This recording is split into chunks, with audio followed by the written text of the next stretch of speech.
Figures దాన్ని అడ్డు పెట్టుకుని రేపు అసెంబ్లీ ఎలక్షన్ లో బార్గెనింగ్ చేయడానికి వీలుంటది, పార్లమెంట్ ఎన్నికల్లో బార్గెనింగ్ చేయడానికి వీలుంటది. బయటకు వచ్చి విడిగా పోటీ చేయడం వల్ల తెలంగాణలో భారతీయ జనతా పార్టీకి ఎటువంటి నష్టం ఉండదా? నాకు తెలిసి అయితే ఒక 1%, అది కూడా ఖమ్మం లాంటి చోట్ల ఉంటుంది, హైదరాబాద్ లాంటి చోట్ల ఉండదని నేను అనుకుంటున్నా. కొంత లైట్ ఎక్కడ ఉంటుందంటే కాస్త కూకట్పల్లి అట్లాంటి ఏరియాలో ఉంటుంది. అక్కడ బీజేపీ ఇంత ముందు కూడా గెలిచిందేం కాదు కదా, వాళ్ళు గెలిచిన ప్రదేశాల్లో అయితే వీళ్ళ ఇంపాక్ట్ ఉండదు, గెలవాలనుకున్న ప్రదేశాల మీద వీళ్ళ ఇంపాక్ట్ ఉండొచ్చు కొంత. అంటే ఒకటి సార్, పవన్ కళ్యాణ్ గారి ఆలోచన ఇందులో మనం సదుద్దేశంగానే తీసుకోవచ్చా? అంతే, అంటే రాజకీయ పార్టీ రాజకీయమే చేయాలి, ఆయన రాజకీయమే చేస్తున్నాడు, తన పార్టీని విస్తరించుకోవాలి, విస్తరించుకుంటే తప్పే ఉంది.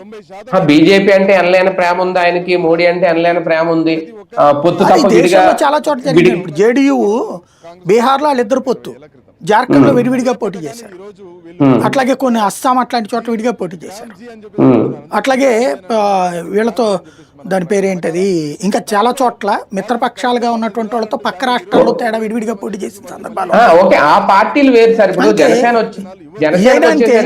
అక్కడ ప్రభుత్వంలో కూటమిలో భాగస్వామి కాదు, డైరెక్ట్ గా ముఖ్యమంత్రి నితీష్ కుమార్, ఉప ముఖ్యమంత్రి బీజేపీ బీహార్.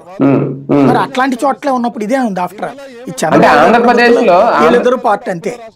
ఆంధ్రప్రదేశ్ లో 21 స్థానాలు ఉండి ఇక్కడే